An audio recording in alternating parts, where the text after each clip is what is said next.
क्या वो सब कुछ जो कि इस कायनात की तख्लीक से पहले पेश आ चुका है उसको हम हिस्ट्री कह सकते हैं?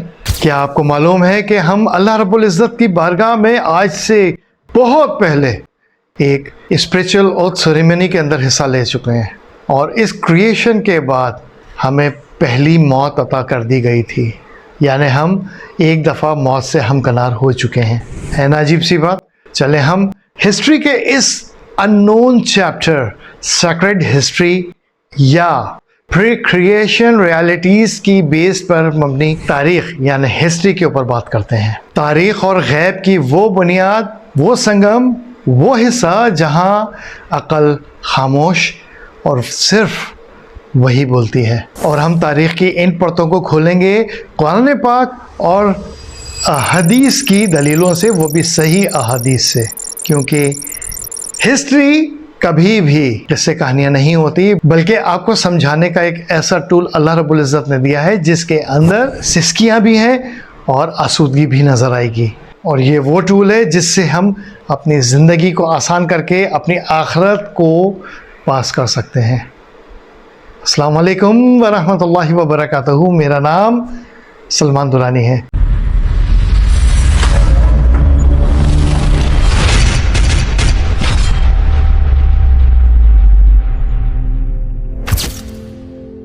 अल्लाह रब्बुल इज़्ज़त ने सबसे पहले कलम को पैदा किया, यानी पेन बनाया। उसका अर्श पानी पर, जन्नत और दोज़ख की तख्लीक, उसने इंसानों की रूहों से अहद लिया, वादा लिया।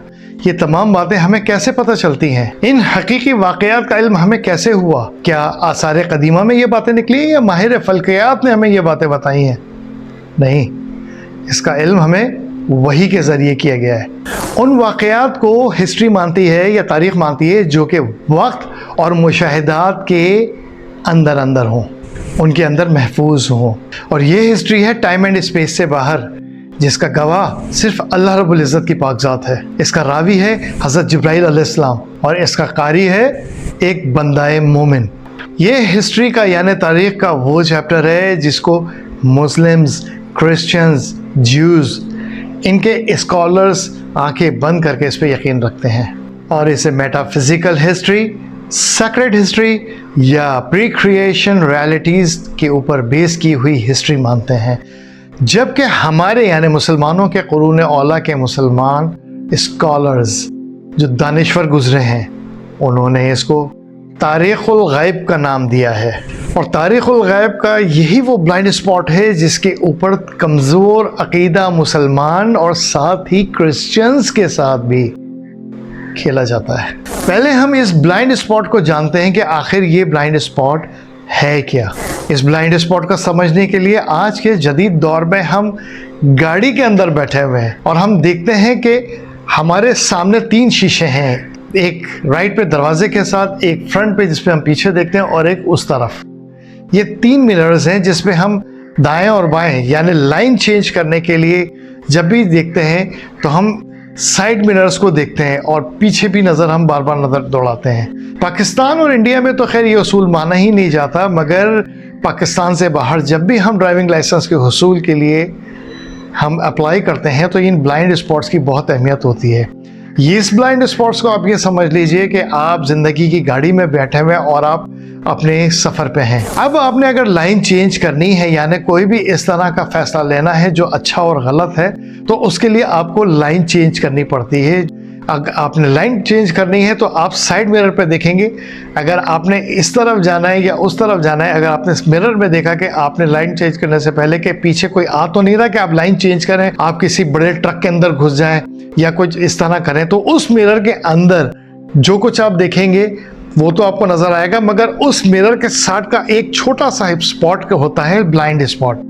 ये ब्लाइंड स्पॉट वो है जिसको आपको गर्दन घुमाकर पीछे की खिड़की से आपने बाहर झांकना होता है कि इस तरफ कोई है तो नहीं, क्योंकि ये जो गर्दन घुमा के आप देखेंगे वो इस मिरर में या इस तरफ अगर आप देखेंगे तो उस मिरर के अंदर नहीं आता जो आप अपनी आंख से कनखियों से देख लेते हैं। तो याद रखिएगा ये वो ब्लाइंड स्पॉट हिस्ट्री के हैं जिसके ऊपर बहुत आराम से खेला जाता है और इसको मैं आज बिल्कुल क्लियर तौर पर वाज़ेह करूंगा। ये ब्लाइंड स्पॉट्स वही हैं जिसका एक ब्लाइंड स्पॉट का जिक्र मैंने किया था अपनी पिछली 2 वीडियोस में। अगर आपने वो वीडियोस नहीं देखी हैं तो आप उन वीडियोस को देख लें ताकि आपका वो ब्लाइंड स्पॉट कवर हो जाए। आज मैं बात करूंगा एक और ब्लाइंड स्पॉट की, सेकंड ब्लाइंड स्पॉट की। तो हमने अपने माजी में झांकने के लिए ये फ्रंट वाला देख के हम अंदाज़ा कर लेते हैं कि हाँ भाई क्या हो रहा है, हमें इसकी पूरी गर्दन घुमाने की ज़रूरत नहीं है। ये शीशा मोर देन एनफ होता है हमें अपने माजी में झांकने के लिए। मगर डिसीजन लेने के लिए, आपको राइट और लेफ्ट पे जाने के लिए, या कोई भी अहम फैसला करने के लिए, या कुछ भी समझने के लिए, कोई भी चीज़ देखने के लिए, या आपको कोई बड़ा फैसला लेने के लिए इन ब्लाइंड स्पॉट्स की तरफ देखना ही देखना है। और यही ब्लाइंड स्पॉट्स हैं जिनके ऊपर बहुत आराम से उखड़ पिछड़ मचाई गई है। उम्मीद है कि आपको ये ब्लाइंड स्पॉट्स समझ में आ गए होंगे कि ये गाड़ी में क्या, और इसकी मैंने आपको एक तस्वीर भी दिखा दी है। इस दुनिया में आने से पहले हम एक मौत का शिकार हो चुके हैं, और ये बात बहुत सारे लोगों को बहुत ही अजीब लगेगी, और अजीब लगना भी चाहिए क्योंकि हमें वो तकरीब और वो मौत तो याद ही नहीं है। मगर ये हुआ था, और इसकी तस्दीक अल्लाह रब्बुल इज़्ज़त ने खुद अपने अल्फाज मुबारक के अंदर कुरान मजीद में फरमा दिया है। और इसके ऊपर रसूलुल्लाह सल्लल्लाहु अलैहि वसल्लम की गवाही यानी उनकी सही हदीस भी मौजूद है जिसको हम पढ़ सकते हैं। आम इंसानों की बदकिस्मती ये है कि इस मौत को और इस तकरीब को जो कि ऑलरेडी हो चुकी है, यानी हम अपनी पहली मौत से हमकनार हो चुके हैं और अब हम अपनी दूसरी मौत की तरफ बढ़ रहे हैं। ये पहली मौत और वो तकरीब, इन दोनों को सिर्फ नबियों ने और रसूलों की अहाता इल्म के अंदर है, उनको याद है। आम इंसान बदकिस्मती से वो याद नहीं रख सकें, और उसकी भी वजह थी जिसको सही हदीस के अंदर बयान फरमाया गया है। वो हदीस में आगे जाके स्क्रीन पर दिखाऊंगा। हर दौर के रैशनलिस्ट किस्म के लोग जो कि अकल परस्त यानी अकल को ही सब कुछ समझते हैं, वो इन बातों को या इस तरह की बातों को या ये सेक्रेड हिस्ट्री के तमाम मामलात को नहीं मानते, बल्कि इससे दूर भागते हैं। और साथ साथ अगर वो कुछ थोड़े पढ़े लिखे भी हो जाएं, या किसी तरह उनका किसी माशरे के ऊपर अगर उनका इन्फ्लुएंस आ जाए, या कुछ वो पावर पैसे की ताकत से बड़े हो जाएं, या अपने नाम की वजह से बड़े हो जाएं, तो कमज़ोर अकीदा मुसलमानों को वो डाइवर्ट ज़रूर करते हैं, क्योंकि वो अकल परस्त हैं, वो अकलियत को ही सब कुछ समझते हैं। इसको उर्दू में अकलियत ज़दा कहा जाता है। ये अकलियत ज़दा लोग अल्लाह रब्बुल इज़्ज़त के इनकारी तो होते ही हैं, और इन चीज़ों को अगर वो इनकारी नहीं भी होते मगर वो ऊपर से मांगते हैं, चाहे वो मुसलमान नाम के ही शनाख्ती कार्ड के मुसलमान क्यों ना हो, मगर अकलियत ज़दा लोग कमज़ोर लोगों को हमेशा गुमराह कर देते हैं। और ये होता था, होता है, और अब बहुत तेज़ी से होता जा रहा है। यही वो लोग हैं जो कि इस ब्लाइंड स्पॉट का फ़ायदा उठाते हुए अपनी तो आखिरत ख़राब करते ही करते हैं, बल्कि दूसरों की भी आखिरत ख़राब कर जाते हैं।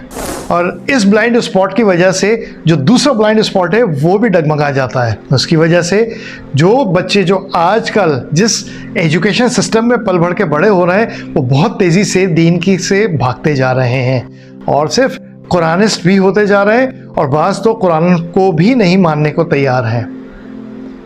और तीसरी इनमें कसम पैदा हो गई है वो बच्चे जो कि बज़ाहिर मुसलमान तो हैं, जो माँ बाप की नज़र में मुसलमान हैं, मगर उनका प्रैक्टिसिंग मुसलमान होना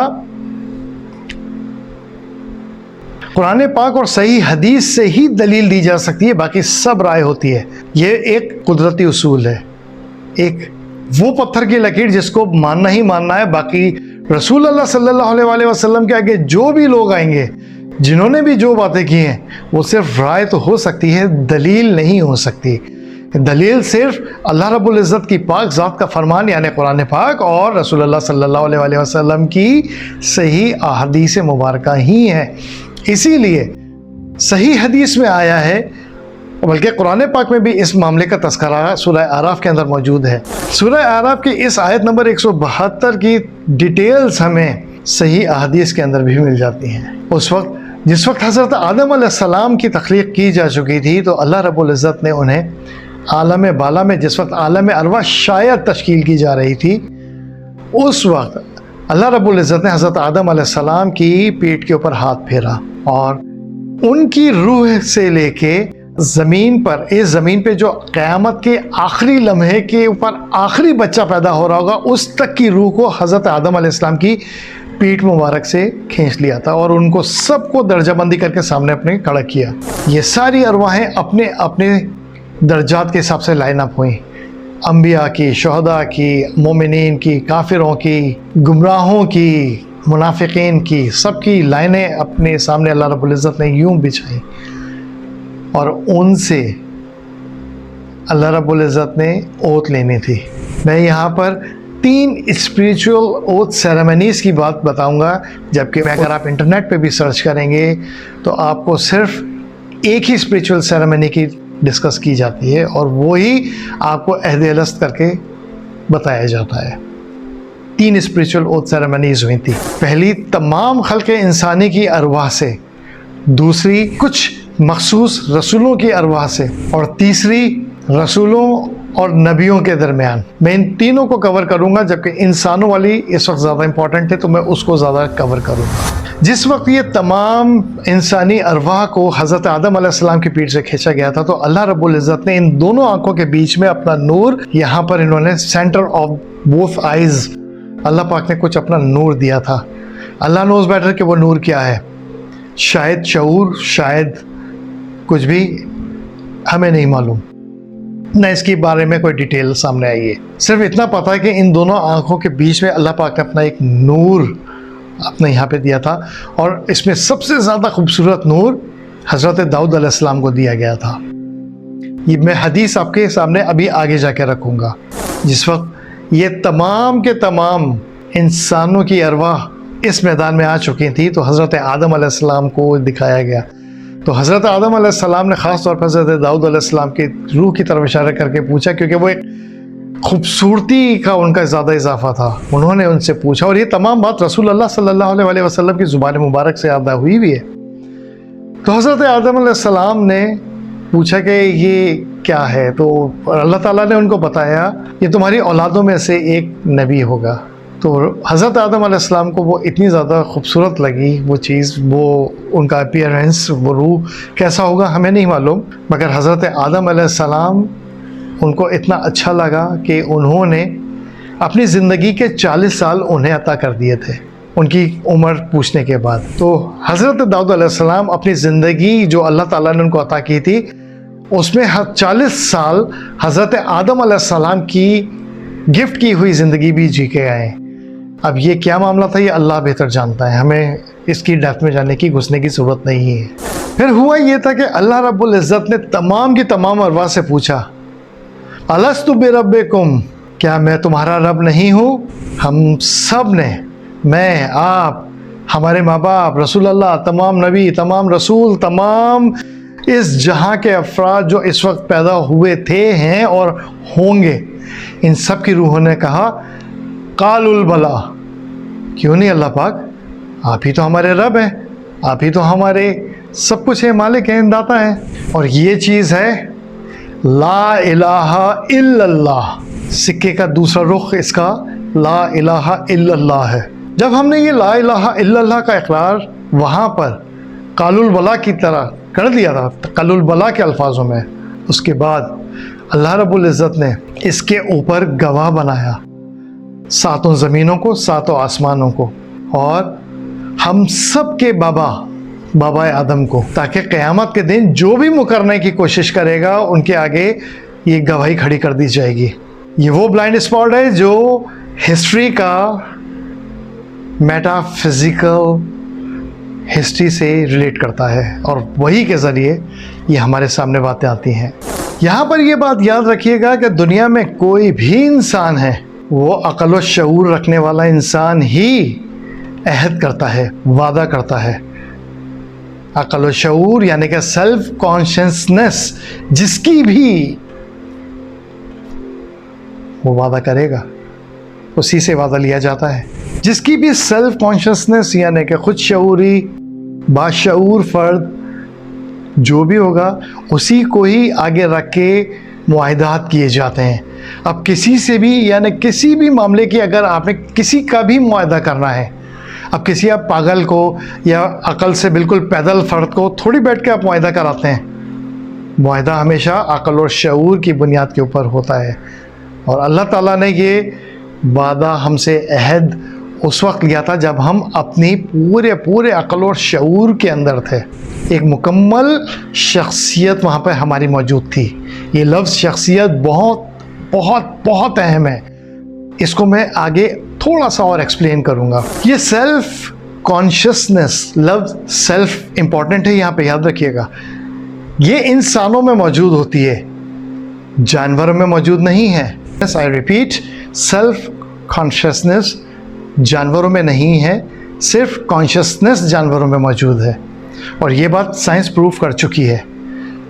अगर आप इसको किसी मिसाल से समझना चाहें तो याद रखिएगा कि मुझे पता है कि मैं हूँ, मगर जानवरों को ये नहीं पता कि वो है।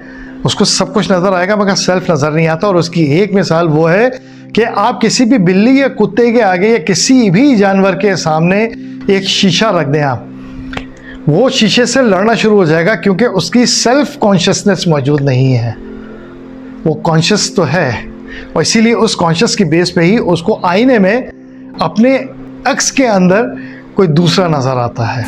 इंसानी रूह ही अपने सेल्फ कॉन्शियसनेस के ऊपर मुकम्मल इख्तियार रखती है, खुद शऊर होती है और बाखबर होती है, जिसे हम आसान अल्फाज में बाशऊर होना भी कहते हैं।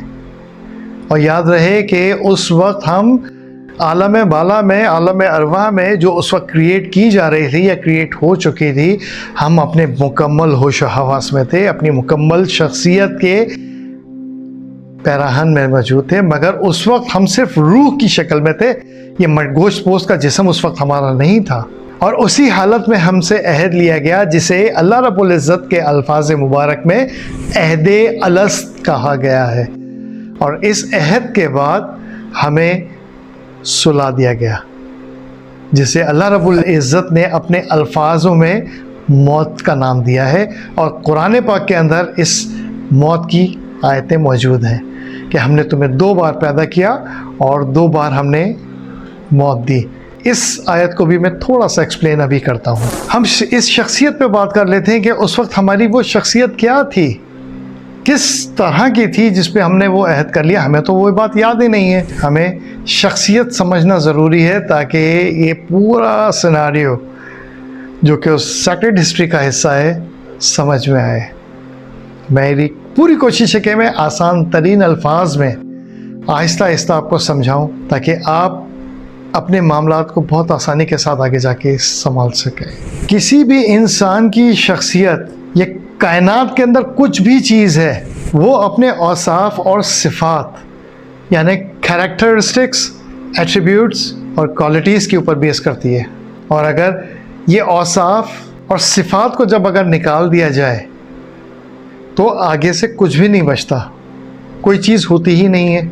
ये हो नहीं सकता कि कोई चीज़ वजूद में आ जाए या उसको आप आसान अल्फाज में ईजाद कर लें तो उसके अंदर कोई भी औसाफ ना हो या उसके अंदर कोई भी सिफ़ात ना हो, मुमकिन नहीं है। इसकी बहुत आसान मिसाल ये है कि अगर मैंने या आपने ये इरादा कर लिया कि जी हम हज पे जाएंगे या उम्रे पे हमने जाना है, तो हमारे सामने फ़ौरन एक चीज़ आ जाएगी, ट्रैवल करना। और इस ट्रैवल करने के लिए हमें क्या चीज़ चाहिए? जहाज़। जहाज़ के औसाफ क्या है और इसकी सिफ़ात क्या है? वो ये है स्पीड, कंफर्ट, वक्त की बचत, सुकून से जाना, सुकून से आना। इस तरह बहुत सारी चीज़ें जो जहन में आती हैं जिसमें हम वक्त की बचत के साथ साथ वहाँ पे जल्द अज जल्द चले जाएं और फिर वापस आएँ, बहुत कुछ। तो जहाज़ की ये सिफ़ात और औसाफ वो हमारे सामने आके खड़े हो जाते हैं। यानी जहाज़ या इस यूनिवर्स की आप जहाज़ के बदले में कुछ भी सोच लें, फ़ोन को सोच लें या कुछ भी सोच लें, फ़ोन ले लें, गाड़ी ले लें, मोटरसाइकिल, साइकिल, घर, कुछ भी, ये सामने ज़रूर आ जाएगी इसके बारे में, इसकी अच्छाइयाँ और बुराइयाँ। इसके बग़ैर वो चीज़ होती नहीं है। इसी तरह शख्सियत है जो वहाँ पर तख्लीक की गई थी, तो उसके अंदर औसाफ और सिफ़त भी शामिल थे। ये शख्सियत चाहे इंसानों की हो, फ़रिश्तों की हो, जन्नातों की हो या इस कायनात के अंदर कोई भी चीज़, उसके अंदर औसाफ और सिफ़ात, क्वालिटीज़, एट्रीब्यूट्स एंड कैरेक्टरिस्टिक्स लाजमी होगा। इसमें बहरहाल जानवर और परिंदे भी शामिल होते हैं। मेरी और आपकी रूह के अंदर जो अल्लाह रब्बुल इज़्ज़त ने औसाफ और सिफ़ात भर भर के डाली हैं वो वही है। यानी सलमान के अंदर या आपके अंदर जो कुछ भी है वो अल्लाह ने भर भर के डाली है। वो औसाफ और सिफ़ात इतनी ज़्यादा है जिसको हम ज़िंदगी में आके डिस्कवर करते हैं। और ये इसमें सबसे पहले चीज़ है खुद शऊरी, सेल्फ कॉन्शियसनेस, अपनी खुदी का होना, आपके अंदर की वो तमाम खूबियाँ और कुछ खामियाँ वो सब आपके अंदर ही मौजूद हैं। वो इस गोश्त पोश्त के जिस्म के अंदर नहीं है। इसका और रूह का मामला एक अलग है। अल्लाह रब्बुल इज़्ज़त ने ही इस रूह के अंदर खुदी का मामला डाला है। इसीलिए अल्लामा इकबाल रहमतुल्लाह अलैह का एक मशहूर तरीन शेर जो यकीनन आपकी नज़रों से, आपकी समातों से गुजरा होगा, खुदी को कर बुलंद इतना, ये खुदी वही है। हर इंसान के अंदर मैथमेटिक्स, फिज़िक्स, केमिस्ट्री, बायोलॉजी, खाना पकाना, सोना, जागना, अच्छाई बुराई, ये सारा कुछ इसी सेल्फ कॉन्शियसनेस के अंदर डाला है। और ये रूह की शख्सियत का हिस्सा है जो कि आलम बाला पे मुकम्मल अंदाज में इस तरह खड़ी हुई थी और उसने ऐद किया था। इस फिज़िकल दुनिया में पैदा होने के बाद ये रूह जब इंसानी जिस्म के अंदर डाल दी गई और उसके बाद जब बच्चा पैदा होता है और वो वक्त के साथ साथ जब वो ग्रोन अप होता है, वो बड़ा होता है, तो अपने तजर्बात, इल्म से सीखता जाता है कि हाँ इस तरह खड़ा होना, इस तरह चलना है, इस तरह साइकिल चलाना है, इस तरह भागना है, इस तरह खाना खाना है। ये सारा कुछ सेल्फ कॉन्शियसनेस में आता है। अपने अपने पसंद की जो भी चीज़ अल्लाह रब्बुल इज़्ज़त ने इस दुनिया में दी है, ये इंसानी रूह उसके साथ रब्त और निज़ाम पैदा करती है। और इस निज़ाम की वजह से ही अल्लाह के बंदे का वो इल्म बन जाता है। इसको आसान इस तरह समझ लें कि आपके सामने चॉइसेस है कि एक गोश्त का टुकड़ा है। अब आपको पसंद है बारबेक्यू, तो आप अपने तरीके से उसको बारबेक्यू का अंदाज में पकाएंगे, खाएंगे। अगर आपको चूल्हे पे पसंद है वैसे करेंगे। आपके सामने फ़ोन्स हैं, आप किसी दुकान पर जाते हैं और आपने कोई फ़ोन ख़रीदना है तो आप अपनी चॉइस पे वो खूब पसंद करते हैं। तो रब्त और निज़ाम जो अंदर से आता है, क्योंकि अंदर पूरी ये कायनात बसी है, उससे रब्त और निज़ाम बनने के साथ ही आप वो फैसला ले लेते हैं। परवरदिगार आलम ने इंसानी रूह के अंदर सभी कुछ जन्नत और दोज़ख के हवाले से रख दिया है। ये पहले से आलम वाला में रख दिया गया है। हमें नहीं मालूम, शायद वो वही जो नूर अल्लाह ने रखा था, शायद ये वो हो, हमें नहीं मालूम। एक अंदाज़ा है शायद, जिसे वो दुनिया में आकर स्टेप बाय स्टेप अपनी मौत तक डिस्कवर करता है, और वो भी अपनी पसंद के मुताबिक। और ये जो पसंद है यही फ्री विल है, क़ुव्वत फ़ैसला, जिसके ऊपर आखिरत में जन्नत है या दोज़ख है। ये बहुत आसान से मैंने अल्फाज में समझाया है, मिसालें देके, कि इंसान की रूह उस वक्त अहद अलस्त के मौके पे बिल्कुल अपने शऊर में थी।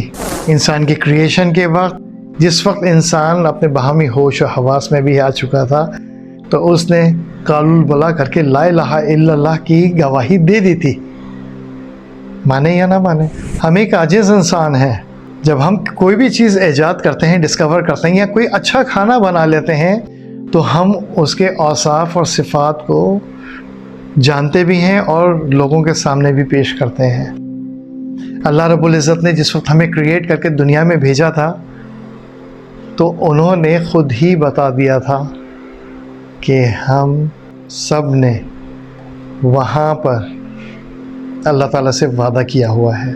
और वो वादा हमें याद नहीं है, जिसे अल्लाह रब्बुल इज़्ज़त ने हज़रत जिब्राइल अलैहिस्सलाम के ज़रिए, वही के ज़रिए भिजवाया है या दिलवाया है। और इसी को सेक्रेड हिस्ट्री या तारीख़ुल गैब या मेटाफिज़िकल हिस्ट्री कहते हैं। और यही मेटाफिज़िकल हिस्ट्री, तारीख़ुल गैब या तारीख़ बिल गैब, ये वो है जो कि हमारे बहुत सारे सवालों का जवाब दे देती है, अगर आप इसको समझ जाएं कि इस दुनिया में जो भी चीज़ तख्लीक़ की गई है उसका एक खालिक यकीनन है। जो भी चीज़ बनी है और जिसका हम मुशाहिदा करते हैं और हम उसके खालिक का, उसका क्रिएटर का, हम जिस वक्त सोचते हैं कि इसको बनाने वाला कोई तो होगा, टेलीफोन बनाए किसने बनाया? ग्राहम बेल ने। लाइट्स किसने बनाई? रोशनी, एडिसन, बल्ब। तख्लीक करने वाले इंसानों की अगर बात की जाती तो यहाँ पर सवाल आ जाता है कि ये जो कायनात है इसका भी तो तख्लीक करने वाला कोई तो है ना। और इस बात का इनकार करने वाला ना कोई इंसान है, ना फ़लसफ़ा, ना तसव्वुफ़, ना कोई और ज़ात, और ना ही अक़ल इस बात को राज़ी होती है कि अगर कोई चीज़ या कोई मखलूक है तो उसका खालिक ज़रूर है। क्योंकि अल्लाह ताला ने इंसान की फितरत के अंदर ख़ुद के खालिक होने का वजूद ऐदे अलस्त के अंदर ही रख दिया था, और बस यही जगह वो है, यही वो पॉइंट है जिसके ऊपर शैतान आराम से गुमराह इंसान को कर देता है। अब यहाँ पर दो आराएँ आ जाती हैं शैतान की, एक गुमराही के ऊपर और एक शैतान की गुमराही से जो बच जाते हैं। यहाँ पर ये दो रास्ते निकल आते हैं। अगर हम पहले की बात कर लेते हैं तो ये हम शैतान के हवाले से बात करेंगे कि ये शैतान ने किस तरह इंसानों को वरगला दिया यहाँ पर। इस तरह के इस सीक्रेट हिस्ट्री को अगर हम इग्नोर कर देते हैं, इस वही वाली जो हमारे पास तारीख़ है इससे हम आंखें बंद कर लेते हैं, तो शैतान आसानी के साथ हमें गुमराह कर देगा। और इस गुमराही के अंदर सब क्लॉजेज़ होंगे, उसके मुख्तलिफ पॉइंट्स होंगे। कैसे? वो ऐसे कि शैतान आके वो कहेगा कि ये कायनात ही तुम्हारी खालिक है और ये ऐसे ही चल रही है, और इसी कायनात ने ही तुम्हें बनाया है और वजूद बख्शा है। जैसे किसी भी अमल का एक्शन होता है या उसकी तासीर होती है, वो ज़ाहिर हो जाती है, इसी तरह तुम भी एक अमल की तासीर से ज़ाहिर हो चुके हो। ये तो शैतान की तरफ से की गई तावील है जिसको इब्लीस के चेले जिन्नात और इंसानों में भी लोगों ने गुमराही इसी के ज़रिए फैला दी है।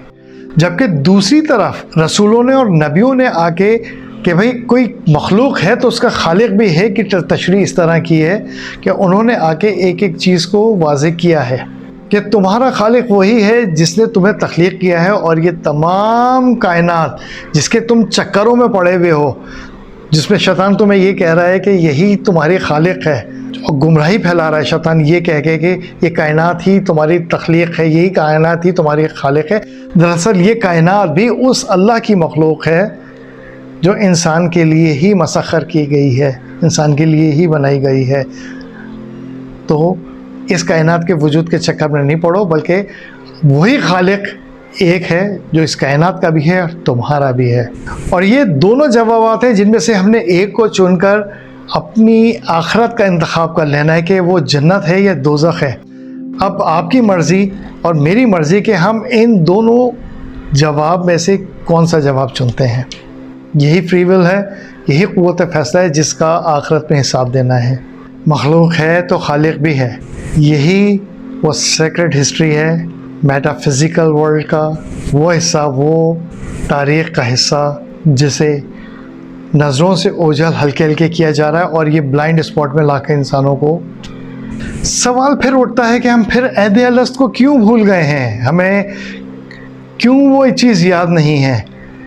तो इसका जवाब उसी हदीस में आता है जिसमें हज़रत दाऊद अलैहिस्सलाम का जिक्र किया गया था। ये हदीस अब मैं आपके सामने रख रहा हूँ। इस हदीस को देखिए, मुकम्मल हदीस को देखिए और आराम से तसल्ली से इसको पढ़िए। इस हदीस के अंदर वाज़ेह बताया गया है कि हज़रत आदम अलैहिस्सलाम जब इस दुनिया में आ गए थे, अपनी ज़िंदगी के 40 साल हज़रत दाऊद अलैहिस्सलाम को गिफ्ट करने के बाद, तो जब हज़रत आदम अलैहिस्सलाम अपनी ज़िंदगी के आखिरी मुकाम पर पहुँचे और अब उनका विसाल होने वाला था, अब उनका इस दुनिया से रुखसती का टाइम आ पहुँचा था, तो वो मलकुल मौत से उन्होंने कहा कि अभी तो मेरी ज़िंदगी के 40 साल बाकी हैं। तो मलकुल मौत ने उनको याद दिलाया कि आपने अपने बेटे को 40 साल गिफ्ट कर दिए थे। तो हज़रत आदम अलैहिस्सलाम इस चीज़ को भूल चुके थे, उनको याद नहीं था। उनके उस भूल जाने के अमल की वजह से हम भी बहुत सारी चीज़ों को भूल चुके हैं। अल्लाह बेहतर जानता है, ये बात इस हदीस के अंदर मौजूद है। अब हम आ जाते हैं उस चीज़ को जल्दी से, बाकी दो तकरीबात को जो स्पिरिचुअल ओथ सेरेमनीज़ आलम अरवाह में हुई थी उसको हम डिस्कस कर लेते हैं, जिसको अमूमन उलमाए कराम डिस्कस नहीं करते हैं। और मुझे नहीं लगता कि वो दोनों भी आपको इंटरनेट पे वाज़ेह नज़र आएंगे या मिलेंगी। मुझे नहीं मालूम क्यों डिस्कस नहीं करते, मेरा मसला नहीं है। कुरान पाक के अंदर इन दोनों स्पिरिचुअल ओथ सेरेमनीज़ की जिस शान, जिस अल्फाज के साथ अल्लाह रब्बुल इज़्ज़त ने वो तमसील बयान की है, वो बयान फरमाया है, वो पढ़ने से मुतल्लिक़ है। इसका उर्दू तर्जुमा मैं सामने आपके रख देता हूँ, ये देख लीजिए कि इस अहद अलस्त के बाद जो आम इंसानों के साथ ओत हुई थी, उसके बाद इनको पहली मौत अता फरमा दी गई थी। यानी आम इंसानों को, आम लोगों की अरवाह को मौत दे दी गई थी, जिसे हम महसूस नहीं कर सकते, हमें याद नहीं है, मगर वो हमारी पहली मौत हो चुकी थी। उस वक्त तमाम रसूल और नबी सिर्फ हयात थे, यानी उनकी अरवाहों को पहली मौत नहीं दी गई थी। फिर दूसरी तकरीब के अंदर, यानी सेकंड स्पिरिचुअल ओथ सेरेमनी के अंदर, सबसे पहले रसूलुल्लाह सल्लल्लाहु अलैहि वसल्लम से ओथ ली गई। उसके बाद हज़रत नूह अलैहिस्सलाम से, फिर हज़रत इब्राहीम अलैहिस्सलाम से, फिर हज़रत मूसा अलैहिस्सलाम से, और फिर हज़रत ईसा अलैहिस्सलाम से। इन पांचों रसूलों से अल्लाह रब्बुल इज़्ज़त ने अहद किया, अहद रिसालत का। और सबसे आखिर में जिनको मबूस करना था, यानी रसूलुल्लाह सल्लल्लाहु अलैहि वसल्लम को, उनसे सबसे पहले ओत ली। फिर उसके बाद ग्रेजुअली जो जो इस दुनिया में आते गए, वो उन रसूलों से अल्लाह रब्बुल इज़्ज़त ने ओत ली। नूह अलैहिस्सलाम, फिर हज़रत इब्राहीम अलैहिस्सलाम, फिर हज़रत मूसा अलैहिस्सलाम, और फिर हज़रत ईसा अलैहिस्सलाम। इन पांचों से तो हज़रत मोहम्मद सल्लल्लाहु अलैहि वसल्लम जो सबसे आखिर में आने थे, उनसे सबसे पहले ओत ली थी। इसकी वजह से आप अंदाज़ा कर सकते हैं कि रसूलुल्लाह की अहमियत क्या थी। उसके बाद तमाम के तमाम अंबिया कराम को इनसे भी फिर ओत ली गई। सिर्फ नबी थे उस वक्त तमाम।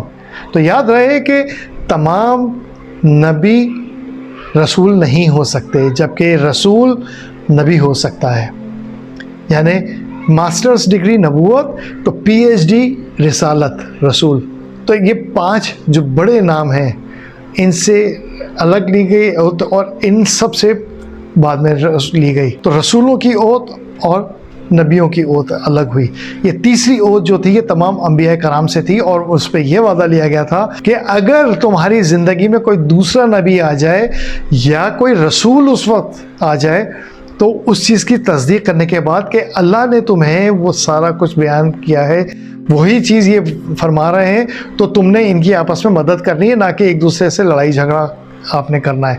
और अल्लाह रब्बुल इज़्ज़त ने ये तमाम की तमाम बातें वहाँ पे इन तीनों स्पिरिचुअल ओथ सेरेमनीज़ में की थी। ये तीन थी, अहद अलस्त, अहद रिसालत और अहद नबूवत। इसके बाद इनको भी सुला दिया गया। अब बात आ जाती है, ये जो पहली मौत और दूसरी मौत, ये भाई समझ नहीं आ रही कि भाई ये पहली मौत कैसे हुई थी और दूसरी मौत कैसे हुई थी। जनाब, ये पहली मौत और दूसरी मौत का मामला इस तरह है। क्रिएशन के बाद पहली मौत, जो हम रूह की शक्ल में थे, पहली मौत। इसके बाद जिस्म और रूह, जो इस दुनिया में हम पैदा हुए हैं, जिस्म और रूह, ये हमारे इसके बीच में है। इसके बाद हमारी दूसरी मौत, मगर ये पहली ज़िंदगी स्टार्ट होगी और दूसरी मौत के अख्तिताम पे जा रहा है।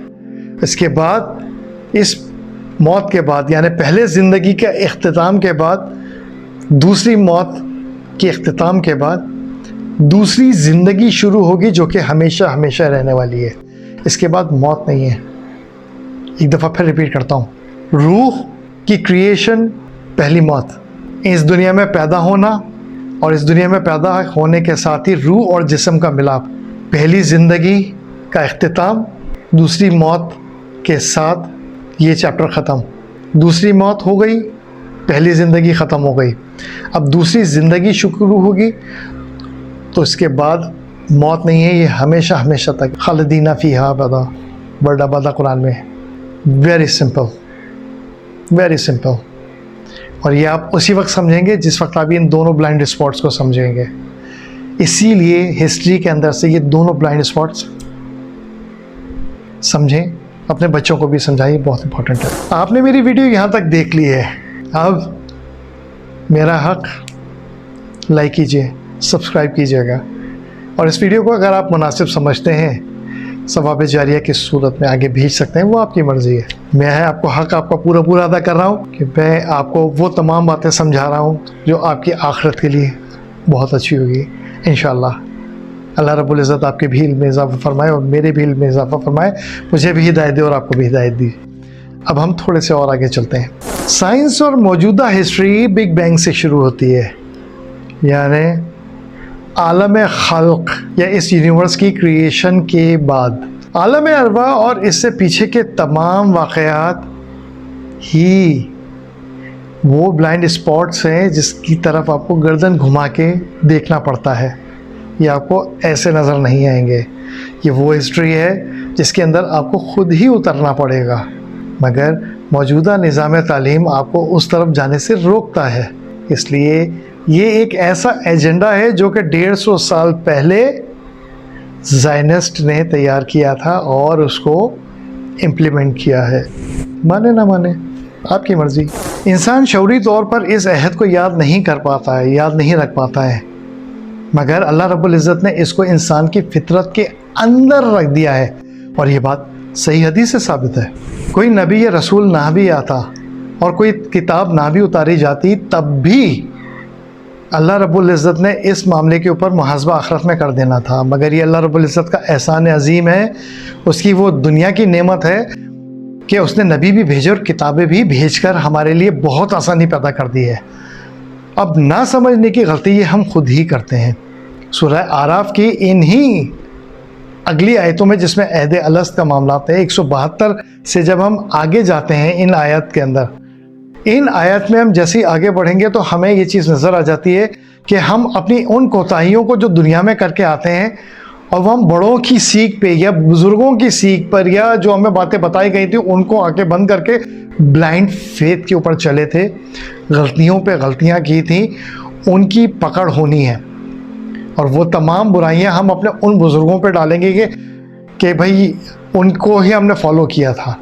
इस सूरह आराफ के आगे यही तो आयतें हैं जिसको अक्सर आलिम, क्योंकि स्कूल ऑफ थॉट्स की दुम दब जाती है। The grand accountability of the day of the judgement वो यही है। बुज़ुर्ग जो भी होंगे ख़ानदान के या बताने वाले, वो सब हमारे साथ फंसेंगे अगर हमने ब्लाइंड उसको लेके चले। Secret history sir, secret history है अल्लाह पाक की रबूबियत, यानी कि अल्लाह पाक का रब होना हर इंसान के फितरत के अंदर, जिबिल्लत के अंदर अल्लाह पाक ने रख दिया है। सही बुखारी की हदीस है कि रसूल पाक सल्लल्लाहु अलैहि वसल्लम ने फरमाया कि हर बच्चा अपनी फितरत पर ही पैदा होता है और उसके माँ बाप ही उसको नसरानी या मजूसी बनाते हैं या यहूदी बनाते हैं। यानी अल्लाह के रब होने का मामला इंसान की फितरत के अंदर यानी उसकी रूह के अंदर रख दिया गया है। अल्लाह रब्बुल इज़्ज़त का फरमान है कि मैंने अपने बंदों को हनीफ पैदा किया है, यानी अल्लाह की तरफ यकसूई के साथ मुतवज्जे होने वाला बनाया है उसको। अल्लाह ने इंसान को इस तरह बनाया। मगर अल्लाह ताला ये भी फरमाते हैं कि मेरे बंदों को शैतान उसकी फितरी दीन से गुमराह कर देता है। ये फितरत बहुत इम्पोर्टेंट है दीन के अंदर। ये दीन फितरत, रब की तौहीद और नाफिज की गई शरीयत, ये तीनों की तीनों इस्लाम के अंदर महफूज भी हो चुकी हैं और सामने मौजूद भी हैं। अल्लाह रब्बुल इज़्ज़त के इस अहद अलस्त, अहद रसालत और अहद नबूवत के मामलात को हम आम इंसानों के लिए जो अहद अलस्त की एक तकरीब हुई थी, इसको हम दुनिया में आने के बाद बाकी भूल चुके हैं। मगर अल्लाह रब्बुल इज़्ज़त ने इसको रिमाइंड कराने के लिए बार बार फरिश्ते भेजे, किताबें भेजी और इस किताबों का फ़ाइनल वर्जन यानी आसमानी किताबों का जो फ़ाइनल वर्जन आया वो कुरान मजीद की शक्ल में महफूज किया जा चुका है। ये जो ला इलाहा इल्लल्लाह है, ये इतना हल्का ना लें इसको, ये अंदर बहुत वेट रखता है, बहुत वेट रखता है अंदर। जब तक बाहर से कोई इस अक़ीदे को ख़राब नहीं करेगा, ये अक़ीदा तौहीद ख़राब नहीं होता है। बिल्कुल ऐसा ही है। एक अल्लाह का कॉन्सेप्ट इतनी आसानी के साथ नहीं हिलता है, मगर बाहर का जो इन्फ्लुएंस होता है वो उसको ख़राब कर जाता है, क्योंकि ये बुनियाद है रूह की इंस्टिंक्ट के अंदर, रूह के अंदर ये बात लिखी हुई है। इस दुनिया में अगर किसी जगह पे कोई नबी नहीं पहुंचा, ऐसा नहीं है नहीं पहुंचा होगा, यकीनन पहुंचा है और कुरान में से साबित है। अगर एक लम्हे के लिए मान लें कि किसी जगह पे कोई नबी नहीं पहुंचा या कोई किताब नहीं पहुंचाई गई या कोई अच्छे अल्फाज नहीं पहुंचे गए, इस ज़मीन के ऊपर जितने भी चलने फिरने वाले लोग हैं, जो थे, हैं और होंगे, याद रखिएगा कि उन सब के अंदर, उनके फितरत के अंदर ये ला इलाहा इल्लल्लाह मोहम्मद रसूलुल्लाह उनकी रूह पे छपा हुआ है। और उनके अंदर वो चीज़ें जो अल्लाह से जुड़ी हुई पॉजिटिविटी है वो सब छपी हुई है। उनको अगर किसी नबी का तारुफ़ नहीं भी हुआ, किसी रिलीजन का तारुफ़ नहीं भी हुआ, मगर उनको पता है कि क्या चीज़ सही है और क्या चीज़ गलत है, क्या अच्छाई है क्या बुराई है। झूठ बोलना गलत है तो वो गलत है, किसी का नाहक कत्ल करना गलत है तो वो गलत है, किसी के साथ अच्छा बर्ताव किया जाए, किसी को खाना खिलाया जाए, किसी भूखे की आप खुराक का बंदोबस्त करें तो अंदर से खुशी होती है, वो उसी रूह की इंस्टिंक्ट है, वो वही है अहदे अलस्त की बुनियादी चीज़ें जो कि अंदर रख दी गई हैं रूह के। क्योंकि इन तमाम बातों के ऊपर रूह अंदर से गवाही देती है, क्या सही है और क्या गलत है, क्या अच्छा है क्या बुरा है। हमें अहदे अलस्त की उन अच्छाइयों को, इन्हीं बातों को खोजना, समझना और जानना है जो कि इस ब्लाइंड स्पॉट के अंदर छुपा के रखी गई हैं। क्योंकि इससे हमारे अंदर की कायनात की बहुत सारी रूह की दरीचे खुलना शुरू हो जाते हैं। ये ज़रूरी नहीं है कि हम उस फिल्म को याद करें जो कि हमारे साथ अहदे अलस्त में हुई थी, कि हम किस तरह थे, किस तरह हमने वहाँ पे अल्लाह रब्बुल इज़्ज़त से उस अहद का मामला किया, वादा किया हमने, और अल्लाह रब्बुल इज़्ज़त उस वक्त कैसे थे, हमारे आसपास के क्या मामला थे, किस तरह का सारे चीज़ें लग रही थी। ये इम्पोर्टेंट नहीं है। आपको ये फ़िल्म जन्नत में जाने के बाद दिखा दी जाएगी अगर आप चाहेंगे तो, क्योंकि वहाँ पर किसी भी चीज़ का इनकार नहीं है। जैसा कि मैंने अपनी पिछली 2 वीडियोज़ में बताया, वहाँ पे हर चीज़ जो आप चाहेंगे वो आपको दिखाई जाएगी आपकी मर्ज़ी के मुताबिक। तो वहाँ पर जाके आप ये फ़िल्म देख लीजिएगा, मगर अभी मुश्किल है, तकरीबन नामुमकिन है। सिर्फ उसके ऊपर जस्तजू करना, काम करना, उसको समझना, गौर व फिक्र करना, ये ज़्यादा इम्पॉर्टेंट है। और इस अहदे अलस्त को समझने के लिए मैं आखिरी बात कह के वीडियो का इख्तिताम करूँगा कि उस अहदे अलस्त में हमारे आसपास जो रूहें थीं उनको हम बाकायदा देख रहे थे, जान रहे थे, सोच रहे थे। मुमकिन है कि गुफ्तगू भी हुई हो, हमें नहीं मालूम, मगर हम उनको पहचानते थे। उसकी मिसाल कुछ ऐसी है कि अगर हम पाकिस्तान के किसी गाँव में पैदा हुए हैं और हम अपने करीबी शहर के अलावा कहीं भी नहीं गए, मगर हम जाते हैं स्वीडन, और उस नॉर्थ पोल के उस कोने के किसी शहर में अगर हम जाते हैं और वहाँ पर हम किसी से मिलते हैं और हमें लगेगा कि यार इस बंदे से मेरी कहीं मुलाकात हुई है, मैं इससे मिला हूँ, मैं इसको बहुत अच्छी तरह जानता हूँ, मगर याद नहीं आ रहा कहाँ। एक मिसाल है।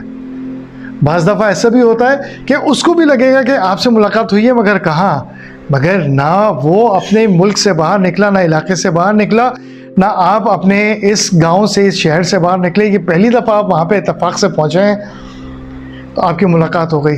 बाज़ दफ़ा उसे लगेगा मगर आपको नहीं लगेगा, बाज़ दफ़ा दोनों को लगता है, बाज़ दफ़ा किसी एक को लगता है।